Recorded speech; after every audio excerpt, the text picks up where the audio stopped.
Sementara itu pasukan Garda Revolusi Iran dalam tahap ke-21 Operasi Sakeh melancarkan serangan besar-besaran menggunakan drone ke pangkalan Amerika Serikat di Kuwait.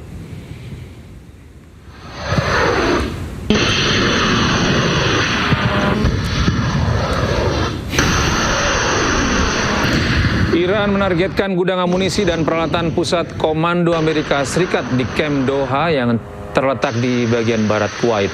Camp Doha merupakan salah satu pangkalan militer Amerika Serikat yang terbesar dan terpenting di wilayah barat Kuwait. Pangkalan ini berfungsi sebagai pusat dukungan bagi pasukan Amerika Serikat di kawasan Asia Barat dan menjadi lokasi penempatan sejumlah besar peralatan militer Amerika Serikat.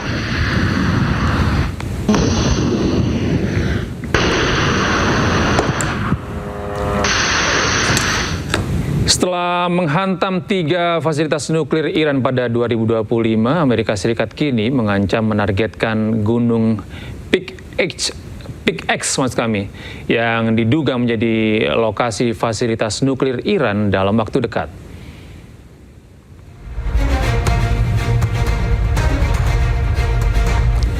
Kawasan yang berada di dekat kompleks nuklir Natanz diduga menjadi lokasi fasilitas nuklir bawah tanah baru yang tengah diperkuat Teheran dan mampu menampung sentrifuge uranium yang diperkaya ke tingkat senjata nuklir generasi baru yang lebih canggih. Berdasarkan citra satelit terlihat pembangunan dan penguatan pintu masuk terowongan. Lokasi dengan kedalaman 100 meter di bawah pegunungan dianggap sebagai strategi agar lebih aman dari serangan udara.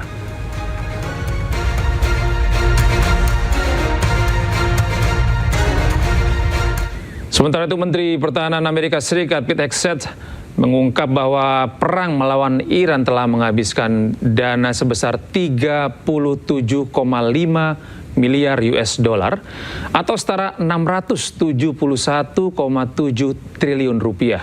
Pernyataan ini dilontarkan saat rapat dengar pendapat di Parlemen Amerika Serikat. What the war has cost us so far in this, the 5th month of the first year of this war in Iran? Senator, the estimate we have as of today is $37.5 billion. And it's a current activity which we've been told about, the exchange of fire back and forth in Iran, an indication that that number is going to go up in the months ahead.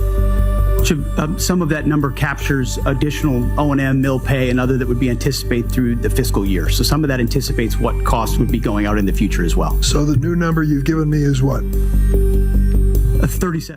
Beralih ke informasi berikutnya, pemirsa. Wali Kota New York Zohran Mamdani mengecam Perdana Menteri Israel Benjamin Netanyahu terkait kejahatan perang Israel di Gaza. Duta Besar Israel untuk PBB, Danny Danon, juga mengecam balik Mamdani dan menyebut dirinya menyebarkan propaganda Hamas.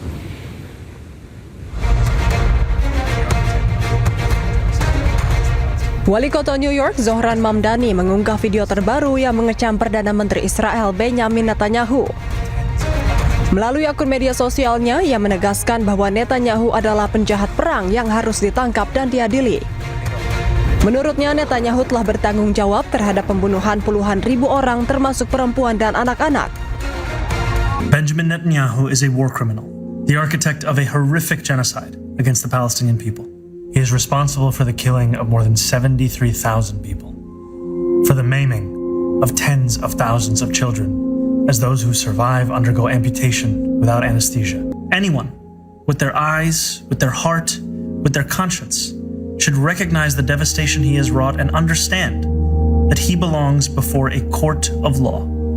As I've said, I agree with the ICC that Benjamin Netanyahu should be arrested and tried for his crimes, as I do for anyone else charged by the ICC. Pernyataan Mamdani muncul jelang kemungkinan kunjungan Netanyahu ke New York untuk menghadiri sidang umum PBB pada akhir tahun ini. Meski begitu, Mamdani mengakui bahwa dirinya tidak memiliki wewenang hukum untuk menangkap Netanyahu apabila ia berkunjung ke kota New York. Namun ia telah menyerukan agar pemerintah federal Amerika Serikat bergabung dengan Mahkamah Pidana Internasional dan melaksanakan surat perintah penangkapan Netanyahu. Sementara itu, Duta Besar Israel untuk PBB Danny Danon mengecam balik pernyataan Mamdani. Ia mengatakan bahwa orang yang seharusnya ditangkap bukanlah Netanyahu, melainkan Mamdani. Danon juga menyindir bahwa tugas Mamdani adalah melayani warga New York, bukan menyebarkan propaganda Hamas. The person who should be arrested is not our Prime Minister, is you, Mr. Mamdani. Sebelumnya, Mahkamah Pidana Internasional mengeluarkan surat perintah penangkapan Netanyahu dan sejumlah pejabat Israel lainnya pada tahun 2024. Perintah tersebut dikeluarkan karena mereka melakukan kejahatan perang terkait operasi militer Israel di Gaza pada Oktober 2023.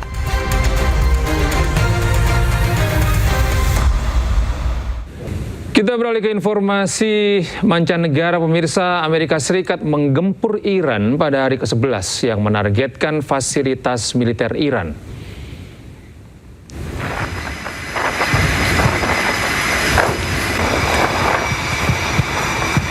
Operasi yang diumumkan oleh CENTCOM, serangan tersebut menyasar hanggar pesawat, gudang drone, fasilitas maritim, serta infrastruktur logistik militer Iran. Menurut CENTCOM, operasi tersebut bertujuan untuk mengurangi kemampuan Iran mengancam pelayaran komersial di Selat Hormuz.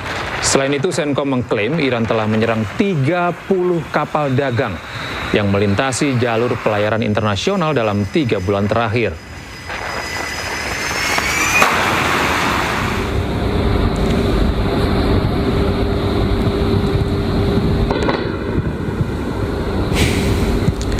Sistem pertahanan udara Iran di wilayah Teheran kembali diaktifkan untuk merespons deteksi target musuh seperti drone atau objek yang mencurigakan yang mendekati ibu kota.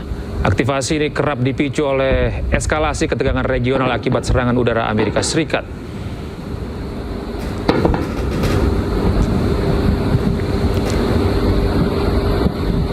SD yang mundur dari jabatannya sebagai Ketua Badan Gizi Nasional. Nani beralasan mundur untuk pengobatan penyakit jantungnya di luar negeri.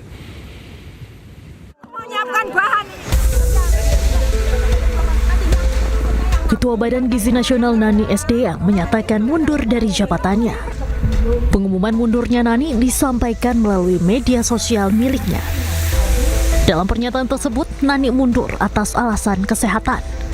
Nani akan berobat ke luar negeri untuk mengobati penyakit jantungnya. Tak lupa, Nani menyampaikan permintaan maaf kepada Presiden RI Prabowo Subianto. Sementara itu, Menteri Sekretaris Negara Prasetyo Hadi mengungkap, Presiden Prabowo Subianto menunjuk Wakil Menteri Pertanian Sudaryono untuk menggantikan Nani sebagai Kepala Badan Gizi Nasional. Pelantikan Sudaryono sebagai Kepala BGN digelar pada Rabu sore. Bapak Presiden memutuskan pengganti selaku kepala BGN adalah beliau Bapak Sudaryono yang saat ini menjabat sebagai Wakil Menteri Pertanian. Tentu dengan berbagai dasar dan pertimbangan bahwa selama ini beliau sejak awal mengikuti konsep dari dilahirkannya program makan bergizi gratis ini. Sebelumnya, Nani SDyang dilantik sebagai Kepala Badan Gizi Nasional pada 8 Juni 2026. Sejak menjabat, Nani menjadi sorotan terutama setelah menghentikan sementara ekspansi dapur MBG. Dari Jakarta, Tim Liputan iNews melaporkan.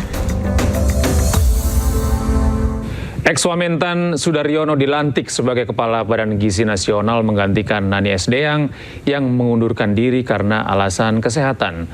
Sudaryono dilantik langsung oleh Presiden Prabowo Subianto di Istana Negara. Kepala BGN yang baru, Sudaryono, mengaku dihubungi langsung melalui telepon oleh Mensesnek Prasetyo Hadi dan Sekretaris Kabinet Teddy Indrawijaya terkait tugas barunya menggantikan Nani SDyang.